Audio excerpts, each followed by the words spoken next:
Hello, welcome to the Design Lab at École Mondiale World School. This is one of our two labs. Today I'm going to introduce you to a couple of our machines. This is a coping saw. It's a nice hand tool. It does curved edges and a lot of other things. We like to start our young students on hand tools for dexterity practice.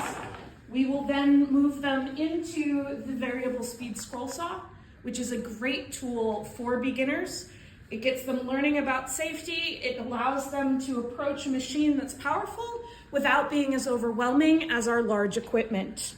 When students use this machine, they have to have closed-toed shoes. They have to be wearing an apron. I will be showing you my apron later. They're gonna have safety glasses, and they're really going to be careful about the way they use the machine. And it's great for doing all sorts of cuts, which is fantastic for our smaller students. They can do small detail as well as large straight cuts.